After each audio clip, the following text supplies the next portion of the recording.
An absolute delight to return on the show this morning to bring you up to speed with the latest happenings in the world of sports. Good morning and welcome to Sports Central, brought to you live and exclusive to Spectrum Television.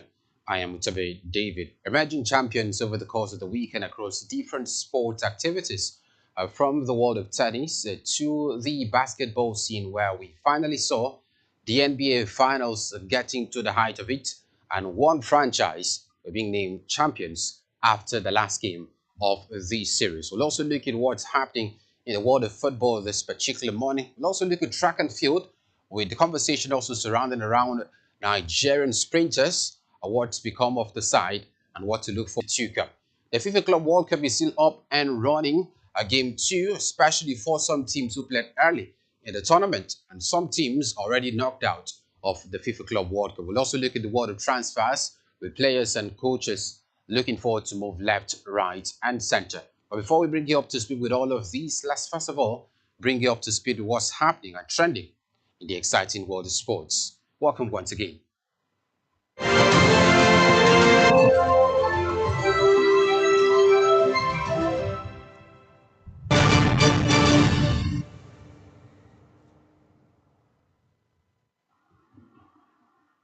But the conversation starts from the world of athletics, where Nigerian sprinter and 150 meters world record holder Favour Ofili has reportedly switched her sporting allegiance to Turkey just months before the 2025 World Athletics Championships in Tokyo. Ofili reportedly referenced the exclusion from the 100-meter event at the 2024 Paralympics and her absence from the delayed Tokyo 2020 Olympics due to administrative lapses as key reasons for the decision. But reports close to the athletes indicated that a decision to switch nationality was based on professional frustrations rather than financial incentives, despite ongoing reports that Turkey has offered substantial benefits, including up to $500,000 to attract international athletes. Away from that to the world of tennis, former Wimbledon champion Marketa Vondrousova is sending a message this Grand Score season after missing nearly 9 of the last 12 months of the WTA Tour. No one wants to see her coming. The Czech 7-6, 4-6, 6-2 win over Chinese qualifier Wang Ziyu on Sunday at the Berlin Tennis Open Championship marked her first tournament win since she triumphed at Wimbledon 2 summers ago, after missing the last half of 2024 following shoulder surgery. Vondrousova had missed a further 3 months this year with a recurrence of the same problem. Roland Garros was the first tournament she played since February. On her way to the title, Vondrousova topped reigning Aussie Open champion Madison Keys, Diana Schneider, who won a different German grass court title last year, in Bad Hamburg, Ons Jabeur, and world number 1 Arina Zabalenka, snapping a winless record against top-ranked players. But to the ATP scene, Carlos Alcaraz captured his 5th title of the season on Sunday at the HSBC Championships, where he outlasted a beat hitting Jiri Lehekar in the final. The 22-year-old win to claim his 21st tour-level trophy and second at Queen's Club after winning on debut in 2023.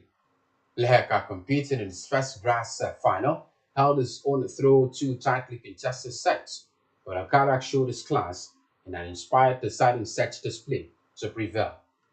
Since suffering an opening round defeat to David Goffin at the ATP Masters 1000 in Miami, Alcaraz has reasserted himself in the sports, now boasting a 27-1 loss record since, with titles in Monte Carlo, Rome, Roland Garros, and Queen's Club.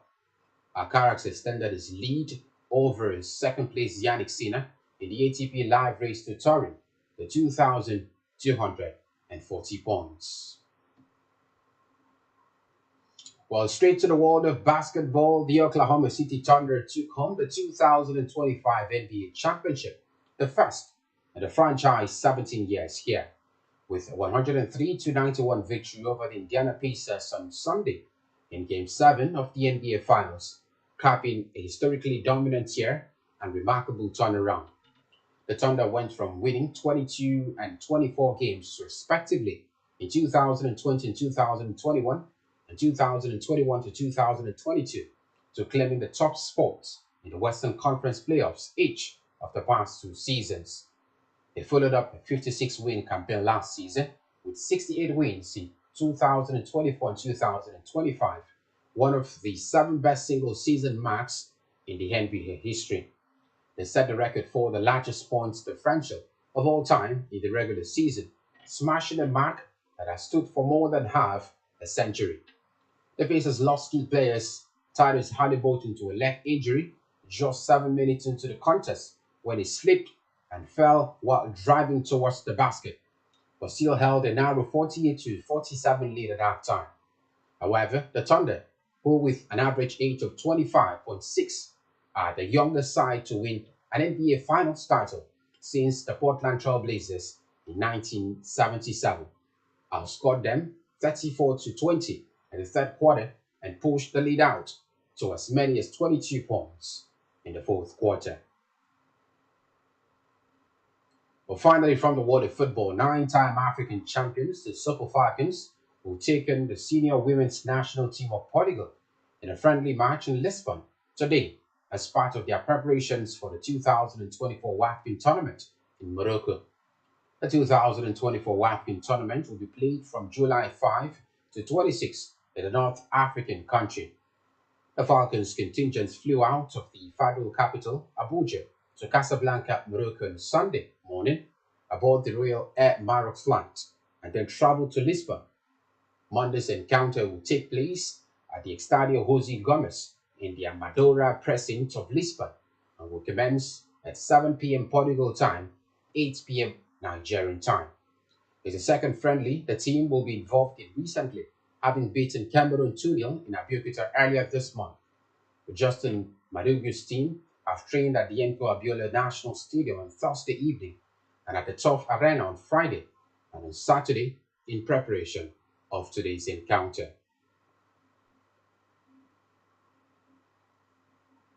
But that's all we have for you at this time. We'll take a very short breather. When we return, we'll have the guys join the conversation extensively. We'll talk about all of the stories and much more. Please stay with us.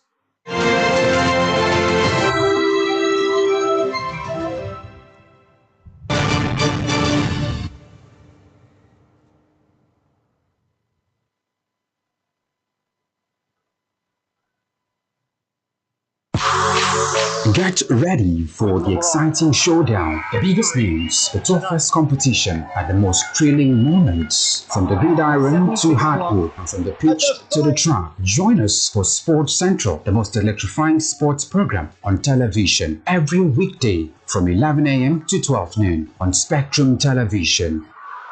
Sports Central, your home for sports.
Hello, good morning, and welcome to this exciting time. We look at the best of stories in the world of sports. It is Sports Central, and my name is Vladimir Kim. Always good to be back on a Monday morning talking about sports.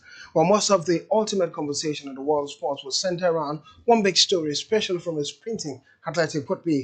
As reported, we've not gotten final details of it, but we hear that Favour Ofili is reportedly switching allegiance to Turkey. It will be such a big concern to talk about today. And also, we'll talk about the NBA finals that took place and who made the numbers count and who didn't.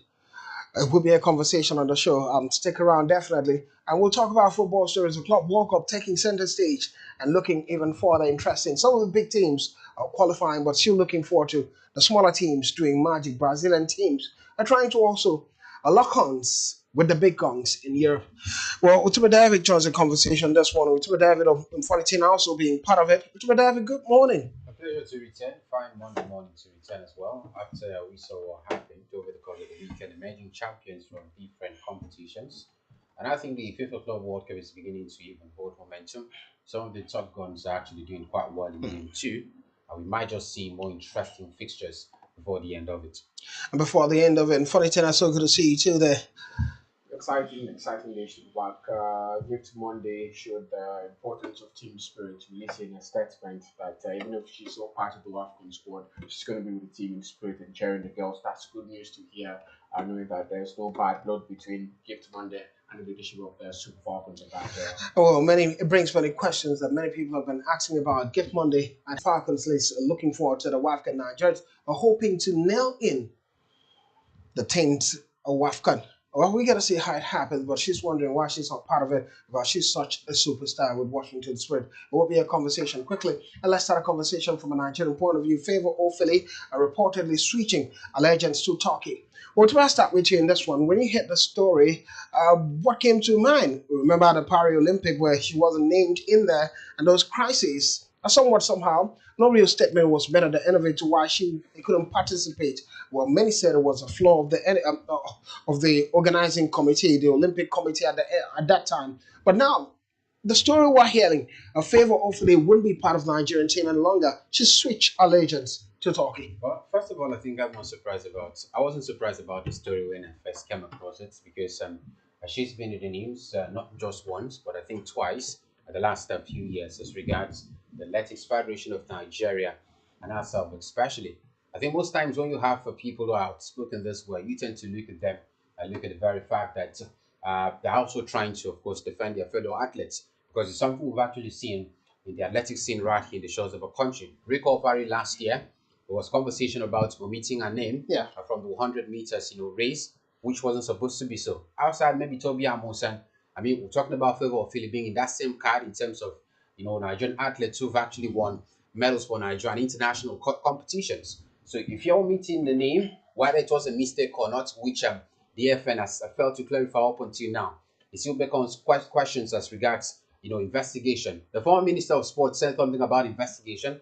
Up until now, we haven't had anything. And now we're talking about the community having a commission for sports and not the ministry anymore. So how do we tend to, of course, look forward to these things and also, make amends to it? Take your minds back to a few years ago as well. I think 2022 or thereabouts, where there was a case of the federation not giving funds to the likes of Favour Ofili and other athletes ahead of another, athletics competition. Unfortunately, those athletes missed out of that competition to represent the country. And these are some of the cases where we talked about, over time in the media space as regards how the federation, how the country are actually treating these athletes. So for me, Favour Ofili, I think making that decision was quite easy for her because over time she's actually faced issues like this. Yesterday, the AFN president came out to say that she understands why the lady is actually switching allegiance now because the AFN, that's the Athletics Federation of Nigeria, haven't been fair enough to the athletes. So it certainly shows that there have been times where the Athletics Federation have failed in their duties, ensuring that these ladies are taken good care of.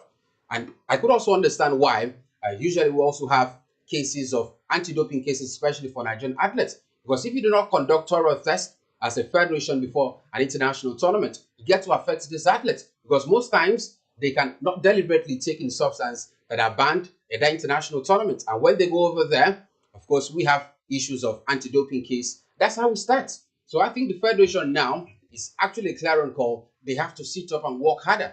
I mean, in time past, we actually had Nigerian athletes who switched allegiance to other countries, and they have done well. I do not think Favour Ofili is an exception. She will go to Turkey, and she will definitely make Nigeria regret why she actually take that decision. Well, funny thing, I took it from my mouth. Last time out, many times we've seen Nigerians switch legends and they get to win medals for the United States of America, Portugal, and the rest of them. And well, this one, part of the conversation that centered around it, what about the very fact that there are arguments whether she's switching legends because Turkey is lifting, including up to about $500,000 for her. Offers substantial benefit, including up to $500,000 to attract international athletes like the likes of Favour Ofili. She's just 22 years of age. It comes closer to my mind. Here's why. And because she was training in Uyo over time, her rise started in Uyo here, Favour Ofili, and everyone saw the way she was training, building that momentum moving forward from the national games and all of that. And before she became this athlete that is known internationally, she's not really won the biggest of medals for Nigeria yet. But Ofili had reported referencing her exclusion from the 100 meters event at the 2025 Paris Olympics and her absence from the delayed Tokyo 2020 Olympics due to administrative lapses as key reasons for the decision. Two key events, Tokyo 2020 and Paris Olympic, being omitted, not good for the athlete. And now she's changing a camp. No, I heard you say something about she not winning big medals for Nigeria. How will she win medals when she's not been part of the Olympic team?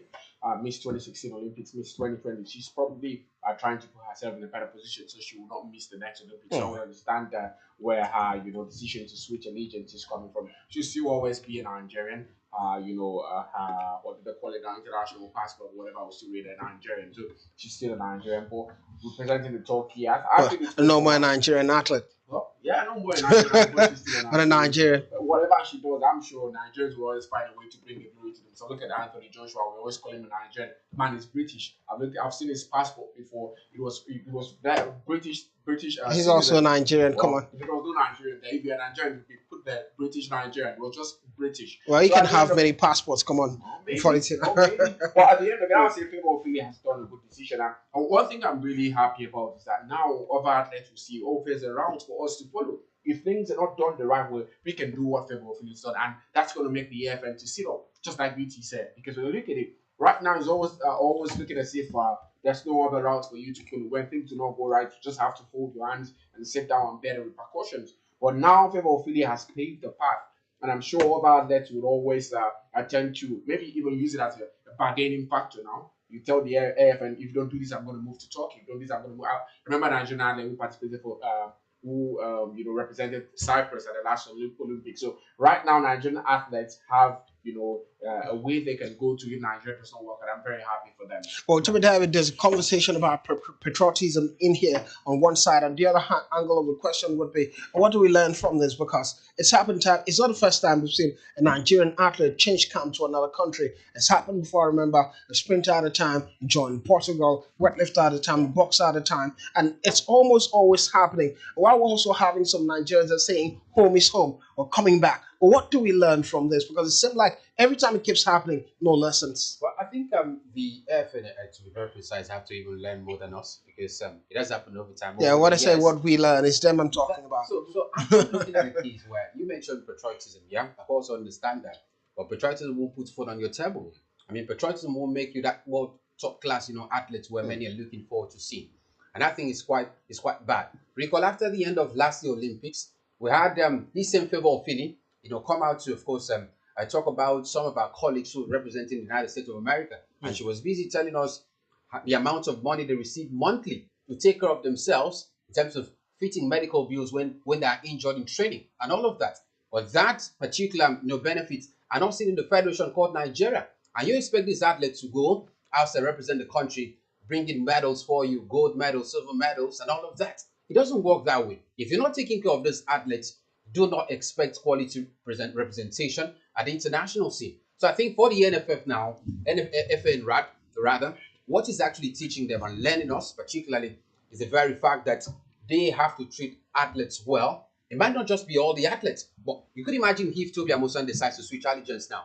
A whole lot of countries will be lining up with several offers, good offers, to take this lady to their country. So it certainly means that we have to manage our athletes well, give them those dividends where they are due. I mean, we've seen, of course, coaches being paid just for athletes to train ahead of international tournaments. Let that thing be done too for athletes representing the country, and we'll definitely see quality representation when we go to international tournaments. Well, the conversation from the guys is all about quality representation, moving to international tournament, and taking care of the athletes. It's been them unfolding conversation in Nigeria from across all sports, football, athletics, name them, basketball, anything you want to talk about it. It's always going to be a reward system within the country and the administrative angle of it, doing the right thing. Even in football, we talk about travels and hotels and suitability for the players. It's always going to be that concern. But sadly, it's sin. The administrators of the country never learn from all of this. We can only wish a Favour Ofili the best of fortunes moving to Turkey. Well, in the world of tennis, we've seen the likes of Vondrousova lasting Wang Ziyu for Berlin title. Well, the Czech defeated the opponent 7-6, 4-6, 6-2 win over the Chinese qualifier Wang Ziyu on Sunday in the Berlin tournament. Similarly, the likes of Carlos Alcaraz got a better of Laheka for second Queen's Club title. He captured his fifth title of the season on Sunday at the HSBC Championship, where he had lasted a big hitting Jerry Laheka in this one. 22-year-old talking about Carlos Alcaraz. It was 7-5, 6-7, 6-2 trump for the superstar. 21 tour level title for Carlos Alcaraz.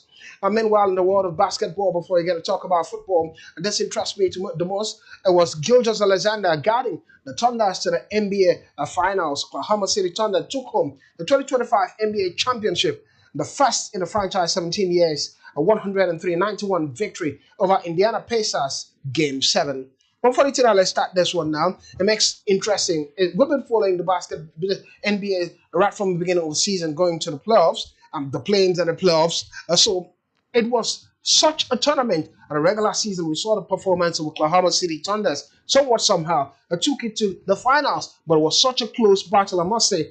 Two quality side, Indiana Pacers and Oklahoma City Thunders getting to Game 7. And City Thunders had to win this one 103-91. But big concern after the first quarter that was that of that superstar in this regard, Halliburton, getting injured. What a game we had in our hand. Well, I would say I'll start with the losers, the Indiana Pacers. I would say that they've had a very good playoff season, because when you look at what they were able to do in the regular season, not so good compared to the likes of the Oklahoma City Thunder. Even the Boston Celtics were knocked out of the playoffs earlier. I think the Indiana Pacers were one of those lowly rated teams coming into the playoffs. But they've been able to hold their own and make it all the way to the finals, and they made the finals very competitive. But at the end of it, I would say deserving winners, the Oklahoma City Thunders. They've been doing so well. Best side in the regular season, had more wins than any other side in the NBA regular season. Closest to them was the Cleveland Cavaliers, but the Oklahoma City Thunder maintained that particular mojo, maintained that momentum up until the NBA Finals. So I just want to say congratulations to them, and hopefully they know how to retain bulk of their players, because that's something that's going to be a key factor. Now, other sides are going to be looking at this franchise, looking at the players that have done what likes of what's his name now, Shelby Alexander is a player everyone will be looking at, and I know it's not easy to get deals like that, but other teams are definitely going to be hawking around Shelby Alexander at this point, and the OKC needs to do something really good if they want to continue being a top franchise. We've seen teams like the Denver Nuggets win the NBA season, and at the end of next season they get very, very relaxed, and we don't see the best of them again. It could be the same thing for the Oklahoma City Thunder. If they get to lose, a bulk of their players, I think next season they might just be a shadow of themselves. So they have to continue with the same set of players. Well, to David is saying we found new generation superstars now, and Shelby Alexander, we get to talk about them. But do you think it could have been a different ball game in this final if Tyrese Halliburton was still part of that game for a longer period of time, because he suffered what his father confirmed as a right Achilles injury just quite early, trying to drive the basket with 4 minute 55 seconds left in the first quarter. So quite early in the game, he was out. But definitely, I think it would have been quite a different case. Maybe if the OKC had won at the end of it, it would have actually been a close call. I mean, the Pacers couldn't even amount up to 100 points. So it Yeah. shows you the lapses that was the vacuum left by the man, Tyrese Halliburton. And it's so just unfortunate because at the start of these finals, I mean, I think after the second game, rather, we had injury worries for the man, Tyrese Halliburton. He was always being tested before games, having to, of course, go through pains before playing those games. And in most points, you get to see him deliver for the side. I could recall game 5 before the game 6 and game 7. It stood up. I mean, he was the one who single-handedly won those games for the Pacers side. So it certainly shows you the quality of the man and that vacuum left by the side. But I must actually commend the OKC, because at this moment, I mean, it just shows you how incredible they've been out through the entire duration of the season. We're talking about the youngest franchise now to win the NBA Finals, and it certainly shows you how they have been able to build a team at the age of just a little over 25 years in that particular squad. Talk about the man, Shelby Alexander, the best player during the regular season and the MVP of the finals as well. It shows you the incredible talents, of course, in that particular team. And I think going forward, just like Fun have said, the highlights now will definitely be how to retain these players and maybe defend the title next year. Been a long time we saw them win, a title, and this particular one should definitely be a springboard for them for many to come.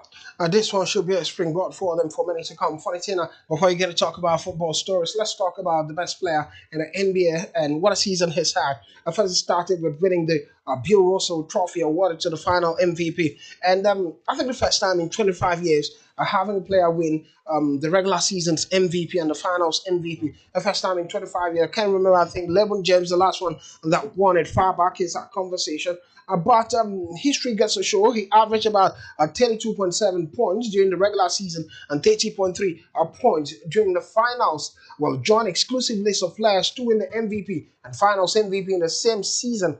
And we're talking about some decent players like Michael Jordan, who performed that feat 4 times. LeBron James did it twice. Larry Bird did it twice.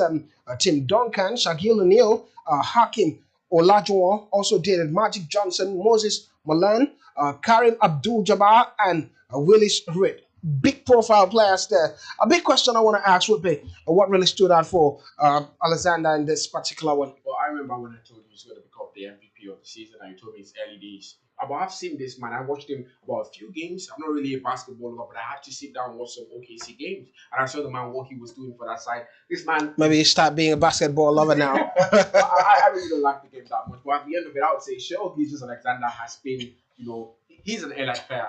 That list you just mentioned, that's an elite list. Absolutely. The likes of Steph Curry in that list. He's a good player. You don't see him in that list. It shows you that Alexander has done something remarkably well for him to be in that list as well. So I'll just say the OKC really needs to do. They have to being consistent all through the season. That's what it means. If anything happens to their consistency, Jesus Alexander would have to leave that side. People are going to be hawking around him like vultures right now. So we have to, for the OKC, now they have to maybe shell out a lot of money to peg this man down to a long-term contract. Else, trust me, we have lots of top teams ready to snap the man up. Ready to snap the man up. The interesting thing is the trademark and the transfers, and NBA doesn't seem like football where a player just shine and everyone turns around and try to pick them. There's always going to be that conversation. Who's he pairing with? How does is it suitable? Is it not just about the player's interest, maybe the different franchises' interest at the end of it? When you are a small franchise like the OKC, you know that you can snap up your player at any time. Well, OKC are not that big. Well, maybe they're beginning to be big now after winning the NBA finals. Is that conversation? Well, a big congratulations to OKC, what they've done this season. And to the man, Shea Alexander, what he's done this particular season, consistency. It's a thing. We'll go on a quick break, and when we're back, it will be football stories all around the world. Looking at the Club World Cup and all indications within the Club World Cup. Who's winning who has qualified for the next round, and what is happening with the different clubs. Don't go anywhere.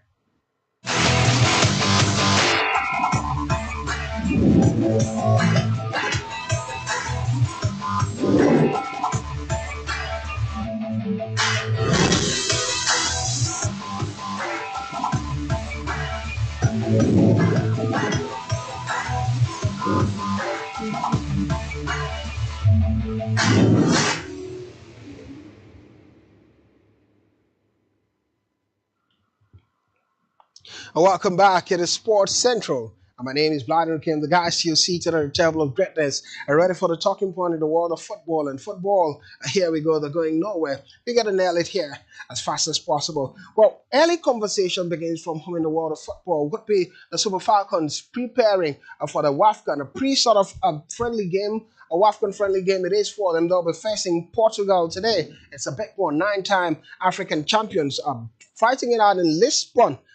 And it would be that conversation. What would David, I start with you? Conversation is no more. Before now, the conversation was all about whether it's good friendly or not. But then in Lisbon now, it should be a opponent friendly for them, taking the Portuguese side.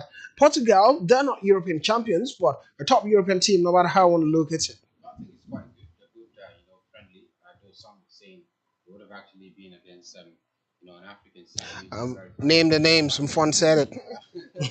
So, I think Portugal also playing this game, trying to put themselves, track ahead of the female Euros expecting distant time. So they'll definitely want to take the friendly game seriously and try to, of course, look at their tactics, whether it works out ahead of the tournament or not. But for the Super Falcons, well, maybe they're looking forward to see the team synergy now. A new guy for the side, Justin Madugu, his first tournament since he was being named the Super Falcons manager after the departure of the man coach Randy Waldron. So men are looking forward to see whether or not he will be able to, of course, finesse this team and ensure he explore the talent scattered across everywhere and maybe make another WAFCON title to the name.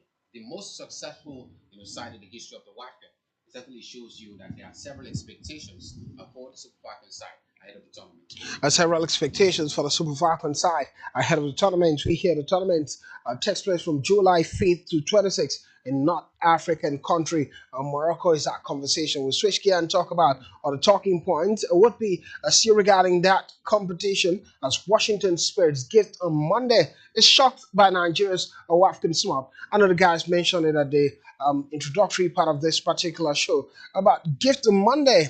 I was shocked. I don't know about you. I performed quite well for his club for our club side before moving to Washington Spirit. One of the young stars, everyone was talking about it, but somehow, the handlers of the Super Falcons keep omitting her name from the squad. Yes, one could say, yeah, she was a young star, but somewhat somehow she's really improved. Well, I don't know the rationale behind dropping the lady. We talk about Gift Monday at the moment. She recently moved from Tenerife to Did Washington I say Spirit. gift Oban? No, I said Come on. Gift Monday. I thought I said it. The way you said it sounded like I said gift Oban. Okay, She go ahead. recently moved from Tenerife to Washington Spirit. She scored over 4 goals now in a little over, I think, 9 games or thereabouts for Yeah. the side. So that really shows you how she has been so quick to acclimatize to life in the United States of America. What are you taking a V letting Odegaard to do at the WAFCON? It's more like taking Ahmed Musa with the Super Eagles side to the AFCON. I mean, she doesn't have any business to be in that team. Yeah, we understand she's a legend of the team as well. But in terms of input, in terms of what she will be able to do at the WAFCON, the effect she will be able to change at the WAFCON, I do not see why she should make that particular list to the WAFCON. I think that's the place that Gift Monday is actually being omitted, and I think it doesn't go down well for me. I mean, young stars like this should definitely be given a chance. The old guns, they have played their way. They have played for a very long time. So why take gift of the lady Odegaard rather to the WAFCON in place of Gift Monday? I still do not understand the decision anyway. Unfortunately, I have a different look in this one. Well, I would say Francisco Ortega's earned her place in that WAFCON squad. I'm not going to lie. And when you look at that What has he squad, done at club level? and she's not a striker. Gift Monday is a number 9. No, we're looking at what Francisco she's Ortega is more of a winger. we're looking at what she's been able to do as well Yeah. at club level in this year. Ali Tihar ladies, recently we talked about her winning Player of the Month for Ali Tihar ladies. So that means she's been doing well for her team. That's the same way. That's the same place we have Ashley Plumpton. Player of the month. Goal of the month, rather. Goal of the month for Ali Tihar lady. And that's the same place we have Ashley Plumpton. Goal of the month can even be won by any player. Ashley Plumpton also plays for Ali Tihar. Well, we know the when quality. you question, I'm not Look, talking about but here's a conversation. You have to put age into consideration she too. is a winger. When look at the striking. Yeah. Look at the striking People names she there. mentioned Asisa at- Shwola people she mentioned at the gets national to team now. start a game for Bay FC. She's not average above. Who is Odegaard I bench? went back and then look at. Now, let's but let's he's look played at the herself. minutes. She's not played over 20 minutes this season for Bay FC in any single match. That's who we're getting to the WAFCON.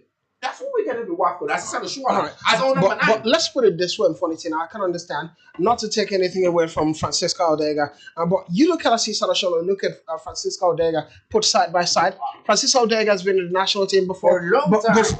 Before Asisa Rashola. I'm going. Hold on. No, hold on. Let's narrow it down.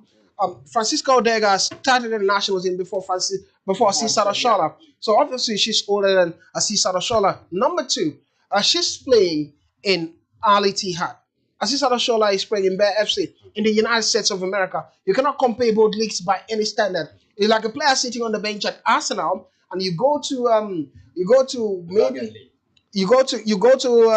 how do I call it now? A low league side and pick a player that's playing. And you say because he's playing at a low league side, she's better than a player that's sitting on the bench with a top side. For crying out loud, it can be. For the records, Gift Monday was arguably one of Tenerife's best players last season. Absolutely. Player of the So month as well. why is she being omitted from the list? So I don't understand. going back to the conversation Fon brought, time is far gone. We have to find a way to close now. I'm trying to see how we're going to do the catch up, but time is far gone. Now, when you look at this side by side, I want to look at this now.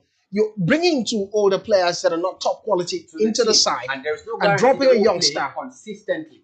And dropping a youngster. 2 back-to-back 90 minutes without getting injured. I would say maybe we need most of these old eggheads in the team. Okay. But there's a particular We'll have to go back and that get Agnes Nasser Musa. Amazons in that place. What's she doing there ahead of Gift Monday? Come on, We should be Nassau asking the real Amazons. questions. No, they made the playoffs. Arguably, Nassau Compare Amazons' that best player. to Gift Monday. What are we talking about now? So Arguably, what you're Nassau talking about, Amazons' you're best talking player. about there's a quarter system in the team now. Absolutely. So 3 home-based players being part of it. It is not about quality. No, We're it's talking still about quality. They're playing good football. It's more like getting of course. That lady is not what's her going to name? average up to how many minutes in the work. We all know she's going to sit on the bench. So why not just give? Well, you No, we never do can not tell. know. You never can No, tell. You never can tell. No, Home-based no, players, let it get minutes. no. They do. They do in the women's game, not the men's game. The friendly game. Yeah. So we never can tell. We do not have like. All right, guys. All right, guys. Let's move on and talk about our talking point. It would be that Valencia is ruling out a Sadiq almost a permanent move.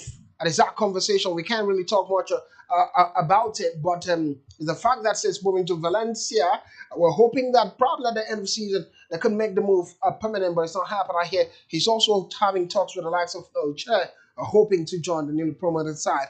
I mean, while we move to the Club World Cup, Jude Bellingham's brother, had to score a goal for Borussia Dortmund and got a win over a South African side, Mamelodi Sundowns, ended 4-3 in favor of Borussia Dortmund, and they got that victory for them. But a big house to Mamelodi Sundowns, a beautiful part of the Club World Cup, scoring 3 goals in this one.